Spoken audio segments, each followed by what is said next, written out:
Hello everyone. Today this is the second class of class 10th chemistry and we are going to study the next concept, that is what is a chemical equation. तो देखते हैं जी आज chemical equation क्या होता है. हमने last class में पढ़ा था कि chemical reaction क्या होता है. अब chemical equation क्या होती है हमारे पास. तो chemical equation क्या है, ये एक मेथड है किसका, केमिकल रिएक्शन को रिप्रेजेंट करने का. तो केमिकल इक्वेशन क्या है, method of representing chemical reaction.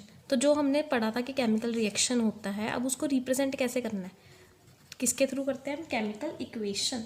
और इस किसका यूज करके, with the help of symbols and formulas. अब हम किन के सिंबल्स और फॉर्मूलाज को यूज करेंगे, symbols and formulas of substances involve in the chemical reaction. इसका मतलब क्या हुआ, अब केमिकल रिएक्शन में सब्सटेंसेस इन्वॉल्व होंगे.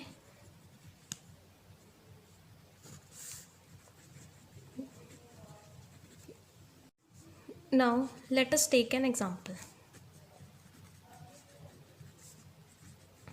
अब हमने एग्जांपल लिया है कि जिंक जो है ना, जिंक मेटल हमारी रिएक्ट्स विद सल्फ्यूरिक एसिड. अब सल्फ्यूरिक एसिड के साथ जिंक ने रिएक्ट किया और इसने क्या प्रोड्यूस किया है, जिंक सल्फेट और हाइड्रोजन गैस. ठीक है जी. अब जिंक ने रिएक्ट किया है सल्फ्यूरिक एसिड के साथ to produce zinc sulphate and hydrogen. ठीक है जी. अब इसमें हमने क्या यूज़ किया है, हमने ना तो सिंबल्स यूज़ किए हैं, ना ही हमने यूज़ किए हैं फॉर्मूलेस.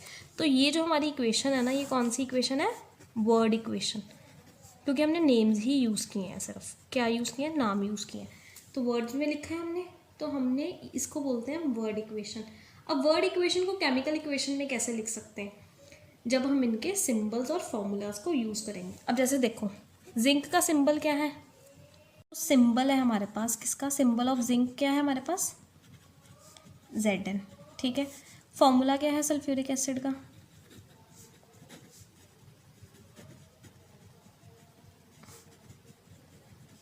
H2SO4. ऐसे हमारे पास आता है फॉर्मूला किसका, क्या बना है, जिंक सल्फेट. जिंक सल्फेट का फॉर्मूला लिखेंगे हम ZnSO4 और फॉर्मूला हाइड्रोजन का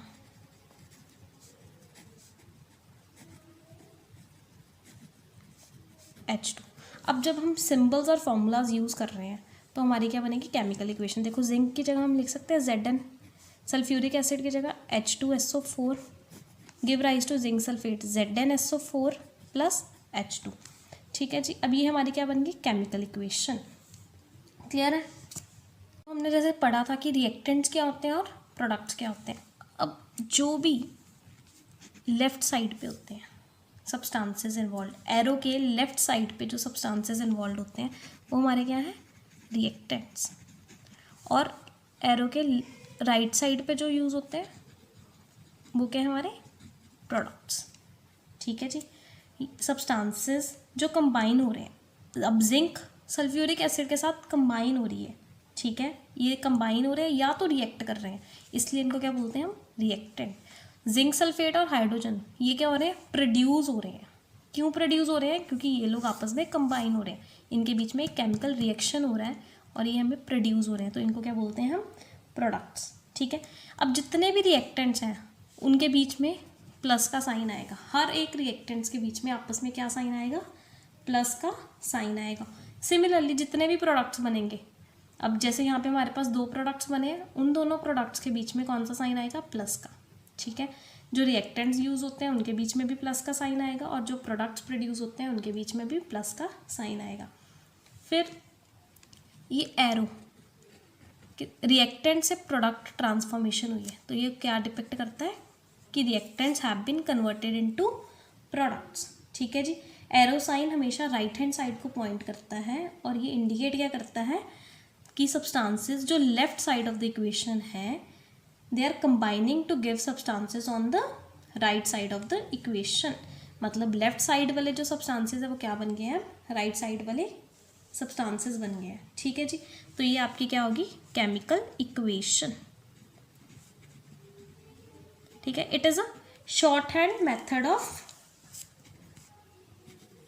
representing chemical reaction, short hand method of representing chemical reaction.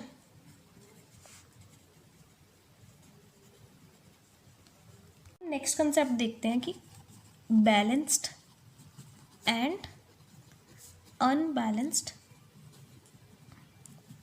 Chemical equation. अब हमारे पास ना दो तरह की केमिकल इक्वेशंस हो सकती हैं, या तो वो बैलेंस्ड होंगी या अनबैलेंस्ड होंगी। अब देखते हैं कि बैलेंस्ड केमिकल इक्वेशन क्या होती है और अनबैलेंस्ड केमिकल इक्वेशन क्या होती है। तो सबसे पहले डिस्कस कर लेते हैं कि अनबैलेंस्ड केमिकल इक्वेशन कौन सी है।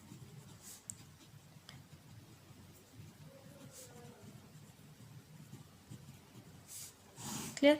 अब जो हमारी अनबैलेंस्ड केमिकल इक्वेशन है ना, इट हैज़ अनइक्वल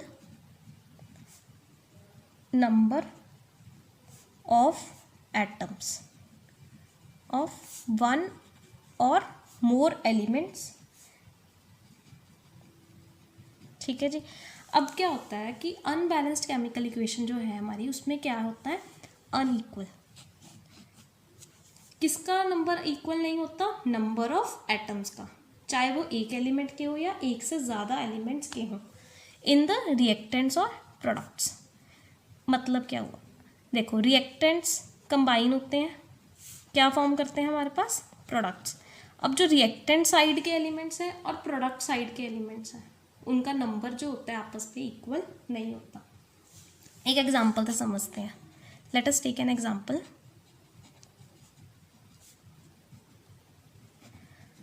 देखो H2O combine with O2 to give rise to H2O, ठीक है जी। अब हम यहाँ पे देख लेते हैं कि रिएक्टेंट्स और प्रोडक्ट्स में कितने कितने एटम्स हैं। रिएक्टेंट्स और प्रोडक्ट्स क्या क्या यूज़ हो रहा है, H atoms and O atoms. अब देखो H atoms and O atoms है, रिएक्टेंट साइड H एटम्स कितने हैं, 2, O एटम्स कितने हैं, 2, प्रोडक्ट साइड H एटम्स कितने हैं, H2 मतलब 2 एंड ऑक्सीजन 1। अब देखो ऑक्सीजन के एटम रिएक्टेंट साइड कितने हैं, 2, बट प्रोडक्ट साइड कितने हैं, 1। अब यहाँ पे आ गया अनइक्वल। तो यही था हमारा अनबैलेंस्ड केमिकल इक्वेशन, जिसमें अनइक्वल नंबर ऑफ एटम्स होते हैं, चाहे एक एलिमेंट के या एक से ज़्यादा एलिमेंट के, in the reactants and products. अब जैसे हमने एग्जांपल लिया तो इसमें क्या है, ऑक्सीजन हाइड्रोजन का नंबर इक्वल है बट ऑक्सीजन का नंबर क्या है, अनइक्वल। तो अब क्योंकि ऑक्सीजन क्या है, अनइक्वल, सो इसके करके ये इक्वेशन क्या हुई, अनबैलेंस्ड केमिकल इक्वेशन, ठीक है। There is only one atom of oxygen in product side but there are 2 atoms of oxygen in reactant side, so it is an unbalanced chemical equation. अब देखो क्योंकि अनबैलेंस्ड इक्वेशन में क्या होता है, number of elements equal नहीं होते, सो unbalanced equation में मास ऑफ वेरियस एलिमेंट्स भी इक्वल नहीं होता। So an unbalanced equation has unequal mass, क्योंकि अगर एटम्स ही नहीं बराबर है, अब जैसे ऑक्सीजन का मास, इधर 2 ऑक्सीजन का मास इंक्लूड हुआ बट इधर तो सिर्फ 1 ऑक्सीजन का मास इंक्लूड हुआ, तो अनइक्वल मासेस होते हैं ऑफ वेरियस एलिमेंट्स। अब हमने ना एक लॉ पढ़ा था, ठीक है, we have studied one law. कौन सा लॉ था वो, law of conservation of mass. Law of conservation of mass क्या कहता था, law of conservation of mass, law of conservation of mass कहता था matter can neither be created nor be destroyed in a chemical reaction. क्या मतलब है इसका, कि किसी भी केमिकल रिएक्शन में ना तो मैटर हम क्रिएट कर सकते हैं, ना ही जो मैटर एग्जिस्ट करता है उसको डिस्ट्रॉय कर सकते हैं। मतलब मास चेंज नहीं होएगा किसी भी केमिकल रिएक्शन में, जितना मैटर हमने रिएक्टेंट्स में डाला है सेम मैटर हमें किस में मिलेगा, products. That is total mass of all the reactants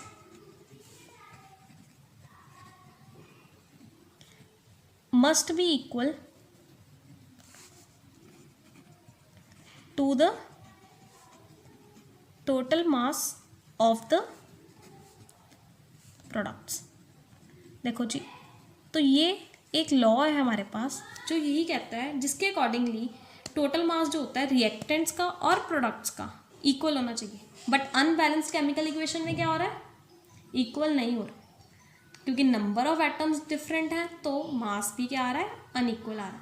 तो इसी करके कभी भी किसी भी केमिकल रिएक्शन में ऐसा नहीं हो सकता कि number of atoms on reactant side and product side क्या हो, अनइक्वल हो। तो यहीं पे ज़रूरत आती है हमें क्या करना, बैलेंस करना केमिकल इक्वेशन को। ठीक है जी, देखते हैं कि बैलेंस्ड केमिकल इक्वेशन क्या होती है।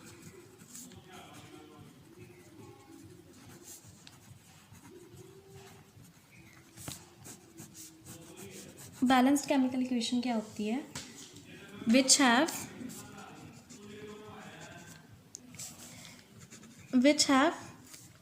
an equal number of atoms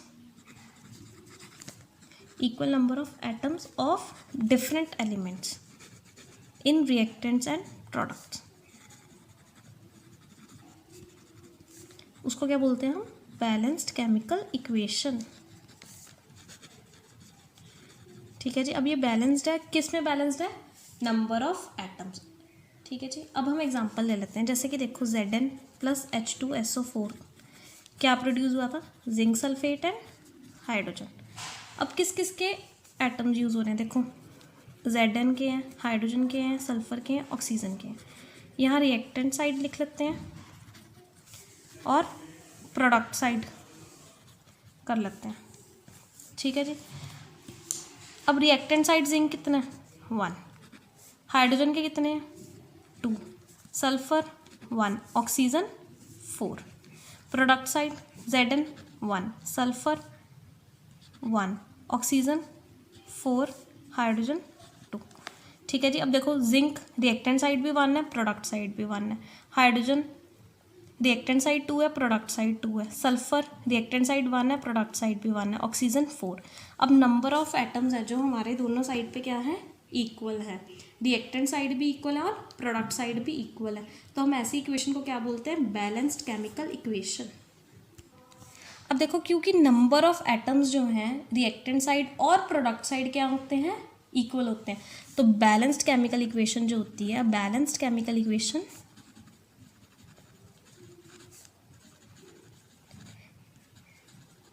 has equal mass of various elements। तो मतलब ये कौन सा लॉ ओबे करती है, law of conservation of mass obey करती है। ठीक है जी, रिएक्टेंट साइड और प्रोडक्ट साइड जितना भी होता है मास क्या होता है, इक्वल होता है। तो इस करके it obeys law of conservation of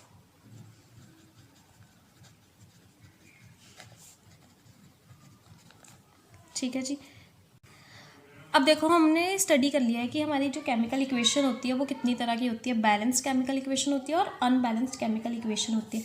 अब हम स्टडी करेंगे कि हम इक्वेशंस को कैसे और इन्फॉर्मेटिव बनाएं। तो हमारा नेक्स्ट कंसेप्ट क्या है, to make equations more informative, मतलब हम इसमें और कैसे इसको इन्फॉर्मेटिव बना सकते हैं। अब जो हम 3 चीज़ें कर सकते हैं, कैसे, सबसे पहला point, by indicating the physical states. क्या इंडिकेट कर सकते हैं हम, फिजिकल स्टेट्स किसकी, रिएक्टेंट्स की या प्रोडक्ट्स की, physical state of reactants and products.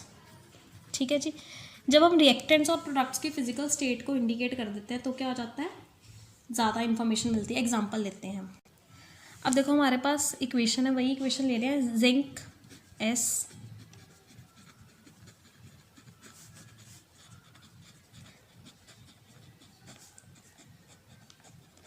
अब इससे हमें क्या पता चल रहा है, देखो पहले हम बता देते हैं, सॉलिड के लिए क्या यूज़ करते हैं, S।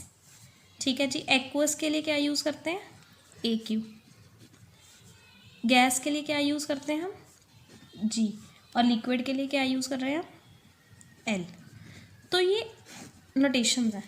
तो इससे हमें क्या इंडिकेट हो रहा है कि जो जिंक है वो सॉलिड फॉर्म में यूज़ हो रहा है, H2SO4 एक्वस फॉर्म में है, जो जिंक सल्फेट बना है वो कौन से फॉर्म में है, एक्वस, और हाइड्रोजन गैसियस फॉर्म में रिलीज हुई है। तो हमें क्या पता चल जाता है, फिजिकल स्टेट से हमें रिएक्शन के बारे में और ज़्यादा पता चल जाता है कि रिएक्शन के जो सब्सटेंसेस इन्वॉल्व है उनकी स्टेट्स कन्वे करते हैं। तो इससे हमारी जो केमिकल इक्वेशन है वो और ज़्यादा इंफॉर्मेटिव बन जाती है। और ये नोटेशंस है जो हम यूज़ करते हैं फिजिकल स्टेट्स को रिप्रेजेंट करने के लिए। तो सेकेंडली हम क्या इंडिकेट कर सकते हैं, to indicate the heat changes in a equation.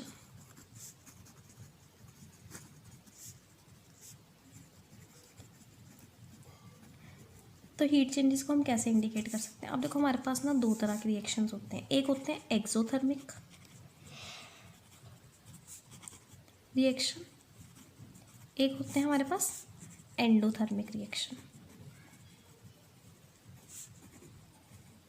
अब जो होते हैं हमारे एक्सोथर्मिक रिएक्शन, इनमें क्या होता है, हीट इज इवॉल्व्ड।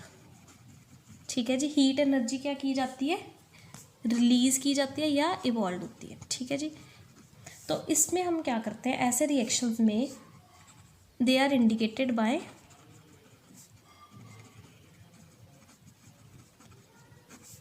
राइटिंग,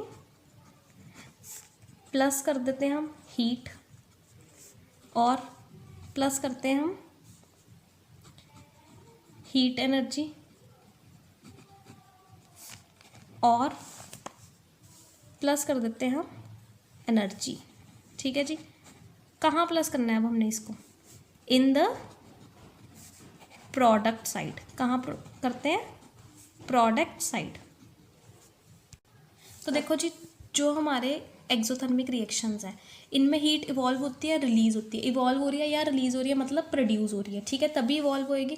तो हम क्या करते हैं, हमें कैसे पता चलता है कोई भी रिएक्शन एक्सोथर्मिक, अगर किसी भी केमिकल इक्वेशन के प्रोडक्ट साइड पे या राइट हैंड साइड पे प्लस हीट लिखा हो, प्लस हीट एनर्जी लिखा हो या प्लस एनर्जी लिखा हो, तो उसका मतलब क्या है, ये एक्सोथर्मिक रिएक्शन। हम एक एग्जांपल ले लेते हैं। एग्जांपल जैसे मीथेन को हम बर्न करते हैं। ठीक है जी, वो ऑक्सीजन के साथ कंबाइन हो रही है, क्या प्रोड्यूस कर रही है वो हमारे पास, carbon dioxide plus 2 molecules of water plus heat energy. तो अब इसका मतलब क्या हुआ, ये कौन सा रिएक्शन है, एक्सोथर्मिक। तो इंडिकेट हमने हीट चेंज कर लिया कि हीट इवॉल्व हो रही है, इससे हमें क्या पता चला, रिएक्शन क्या है, एक्सोथर्मिक इन नेचर है। अब आते हैं एंडोथर्मिक रिएक्शन। इनमें क्या होती है, हीट इज एब्जॉर्ब्ड। हीट क्या करते हैं, ये रिएक्शन एब्जॉर्ब करते हैं। ठीक है जी, ड्यूरिंग द रिएक्शन। तो इनमें क्या होता है, हम क्या करते हैं, these are indicated by writing, जो टर्म्स हमने वहाँ यूज़ की थी वही टर्म्स हम यहाँ यूज़ करेंगे। हीट ऐड करते हैं और प्लस हीट एनर्जी करते हैं या अकेली एनर्जी करते हैं, बट कहाँ करते हैं, रिएक्टेंट साइड।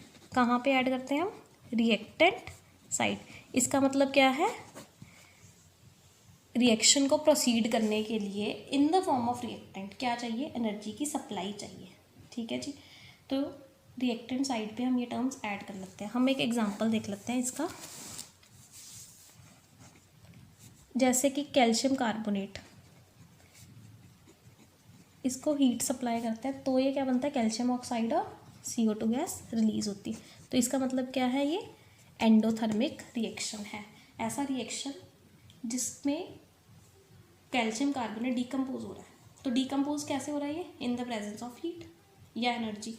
तो क्या प्रोड्यूस कर रहा है, कैल्शियम ऑक्साइड और कार्बन डाइऑक्साइड। तो इसको हीट एनर्जी चाहिए, तो these are called endothermic reaction. और जितने भी डीकम्पोजिशन रिएक्शंस होते हैं वो सारे क्या होते हैं, एंडोथर्मिक इन नेचर। और थर्ड हम क्या इंडिकेट कर सकते हैं, टू इंडिकेट द कंडीशंस।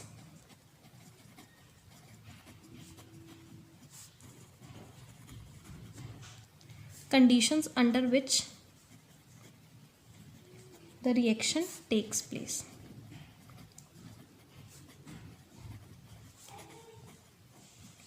तो अब ये कौन कौन सी कंडीशंस हो सकती हैं, ये कंडीशंस हो सकती हैं टेम्परेचर कंडीशंस। ठीक है जी, हम क्या रिप्रेजेंट कर सकते हैं, टेम्परेचर, प्रेशर, कोई कैटलिस्ट है एटसेट्रा। तो ये रिप्रेजेंट कैसे करते हैं हम, अबव और below the arrow sign in the equation.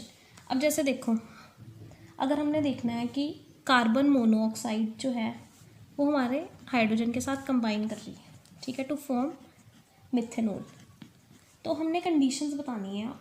तो हमने क्या बता दिया, 300 एटमॉस्फेरिक, तो ये प्रेशर हमने शो कर दिया, 300 डिग्री सेल्सियस टेम्परेचर शो कर दिया, हमने कैटलिस्ट शो कर दिया, zinc oxide as a catalyst act कर रहा है। तो हम कौन कौन सी कंडीशंस बता सकते हैं, टेम्परेचर की कंडीशन, प्रेशर की कंडीशन, कैटलिस्ट, जो भी हमने करने हैं वो एरो के ऊपर या नीचे शो कर सकते हैं। तो इससे क्या होता है, हमारी इक्वेशन और ज़्यादा रिप्रेजेंटेटिव हो जाती है, क्योंकि अब देखो इसने हमें ये भी बता दिया कि कितने एटमॉस्फेरिक प्रेशर पे रिएक्शन हो रहा है, कितना टेम्परेचर चाहिए, कौन सा कैटलिस्ट यूज़ हो रहा है। तो इससे और ज़्यादा इन्फॉर्मेटिव हमारी इक्वेशन हो जाती है। तो 3 things are there to make the chemical equation more informative. हम फिजिकल स्टेट्स बता सकते हैं रिएक्टेंट्स एंड प्रोडक्ट्स की, हम हीट चेंजेस बताते हैं, और हम कंडीशंस बताते हैं under which the reaction take place. Hope you are clear with chemical equation, balanced chemical equation, unbalanced chemical equation, need of balancing chemical equation, and how to make equations more informative. Thank you.